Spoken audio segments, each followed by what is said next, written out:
This podcast is a part of the More Podcast Network.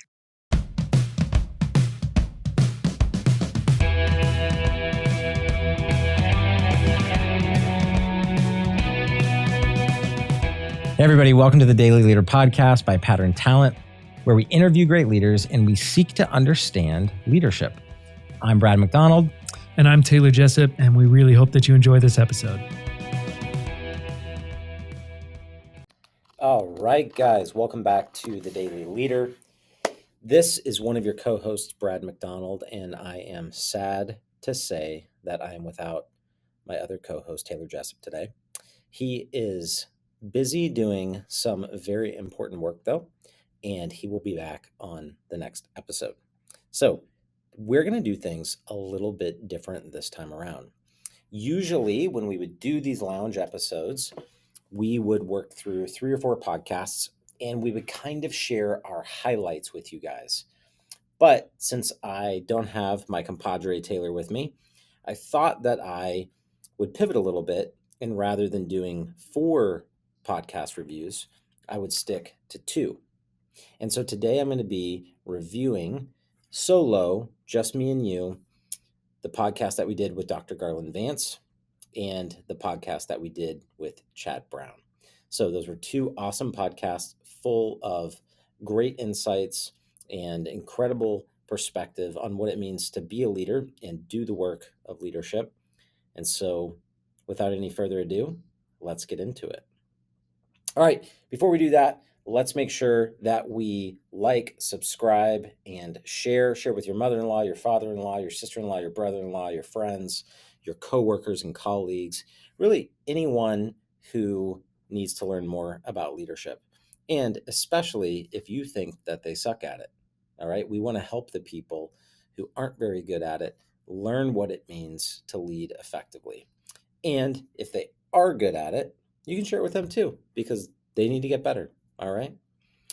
So one thing though, before I forget this, because I'll get in trouble from Taylor and Nikki if I do, I want to mention the Daily Leader community. Okay. This is in its beta testing, beta launch position.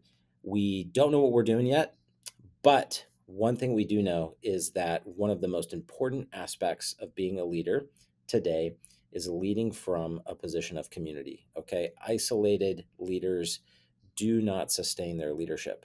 And so we've built and are building the Daily Leader community to be a place where we do first and foremost group coaching. So we've got an incredible 6-month group coaching plan that we're going to take all of those participants to. It's $750 a month, and it gets a lot cheaper if you pay it all up front. So you can go ahead and sign up for that in the Daily Leader community, but it's free to be a part of the community. So you can do things like the movement with Taylor and Barra coaching. You can do Imposters Anonymous with Taylor and Barra coaching.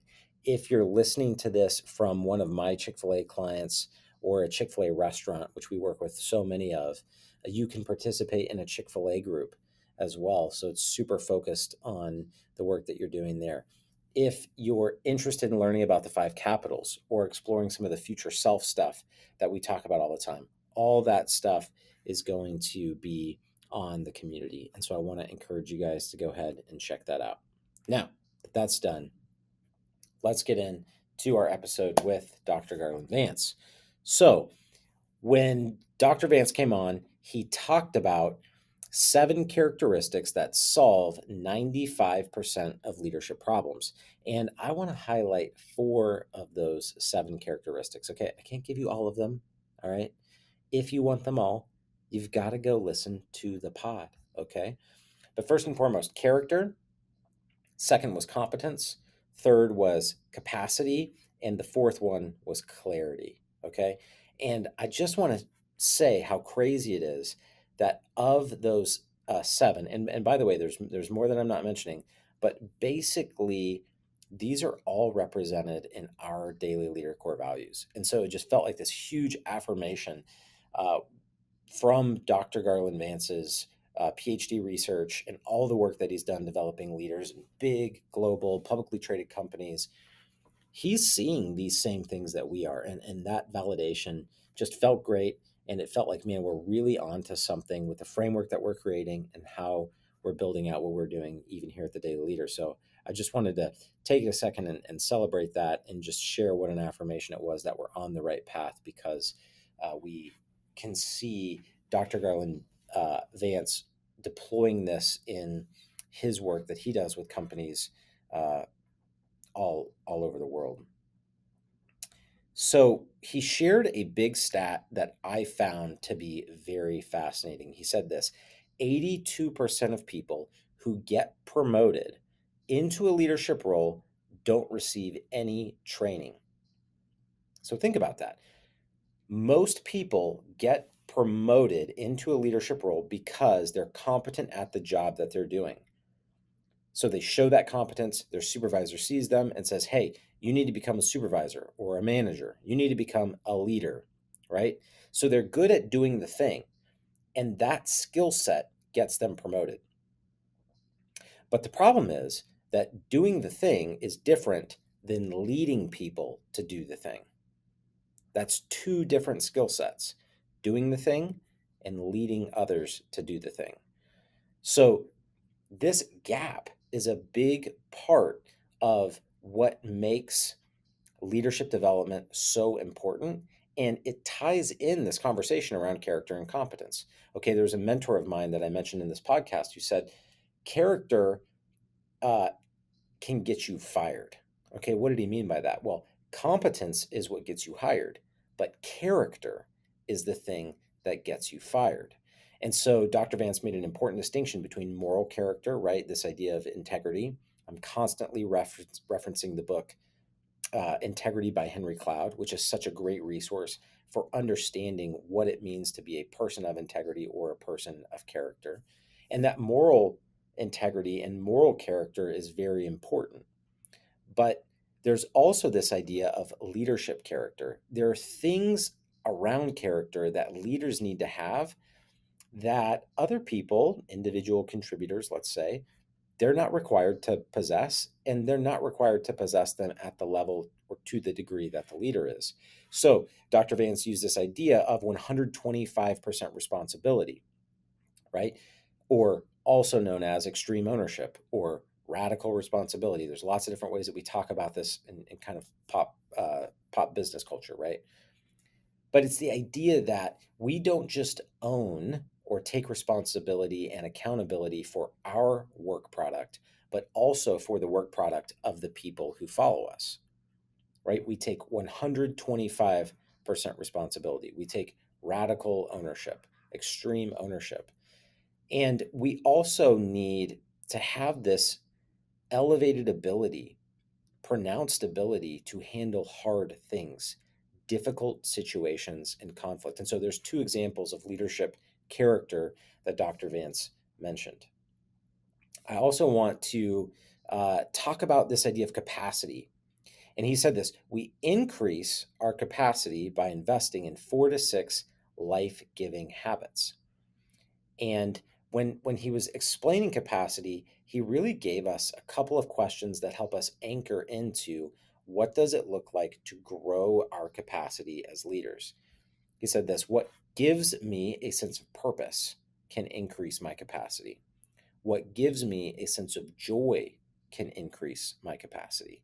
And we also talked, as we always do, about the importance of movement and exercise and how those two things can help change our attitude, change our frame of mind, change our perspective.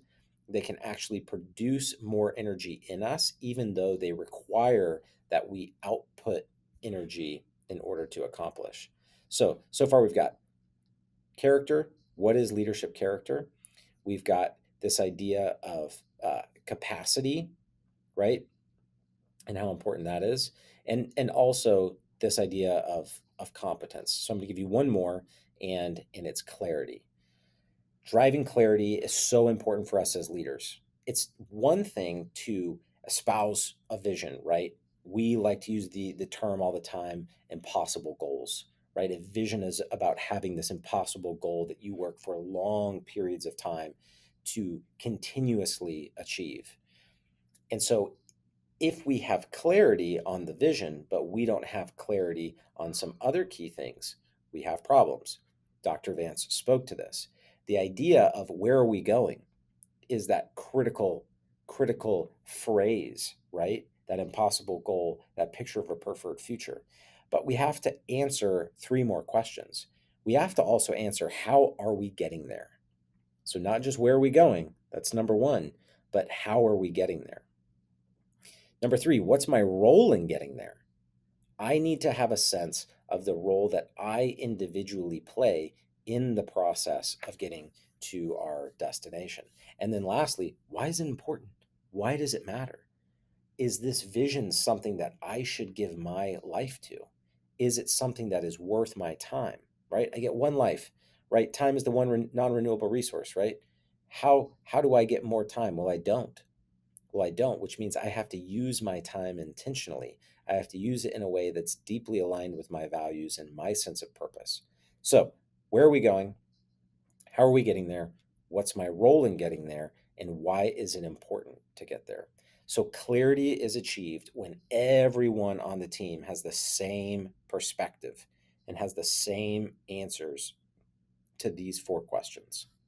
All right, next up, Chad Brown. I really want to focus on one key aspect of this podcast. This was such a fun podcast. It was super interesting, but we got really focused and honed in one part of the conversation that I think is maybe somewhat controversial on the one hand, but very important as a distinction in life and leadership. All right. So we made a distinction between trauma and traumatic events. Okay.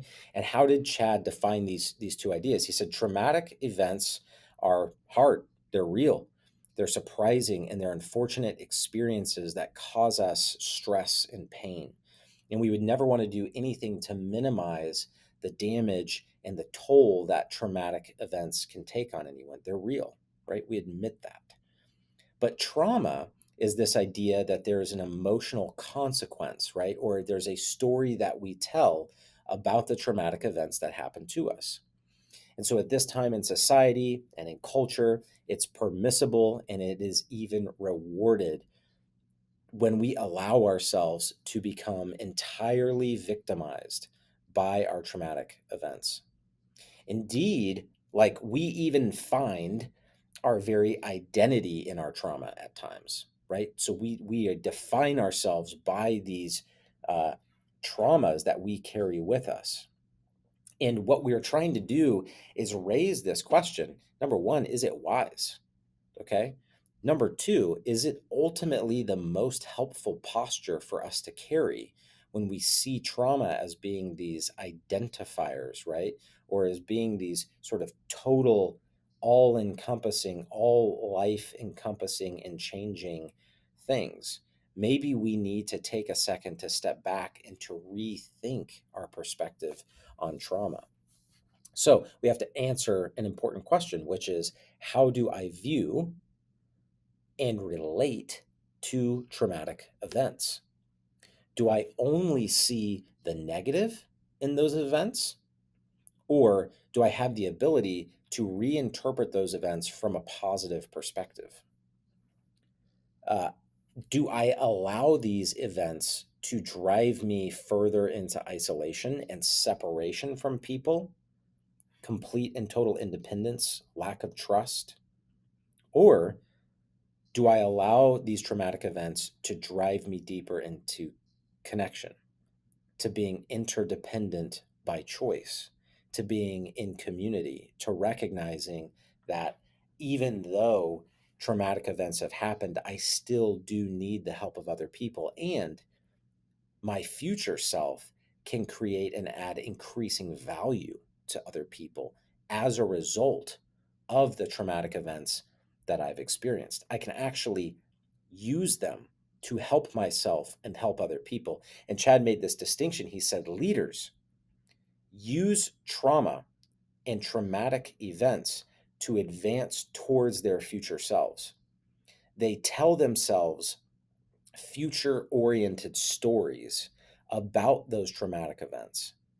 And that's what separates them from people who allow trauma to victimize them and to reorient their identities around those painful stories. He asked a question at the end of this topic where he said, is there a way for me to rewrite the story of my trauma and my traumatic experiences to actually create and lead to more peace in my life? All right, guys, I want to thank you for being with me on this lounge. I know it's different. I know I'm not as smart, funny, good looking, or cool as Taylor. And I know we just gave you a bite-sized piece this time around. I want to try something different. Don't worry, Taylor is going to be back with me probably on the next one, maybe on the one after that. Stay posted. And we're going to keep exploring different ways of doing these summary episodes and of really trying to communicate and convey with you guys in new and exciting ways. We appreciate you. We love you. Thank you for being a listener. Remember, if you're not subscribed yet, go ahead and subscribe right now. And we will talk to you next time on The Daily Leader.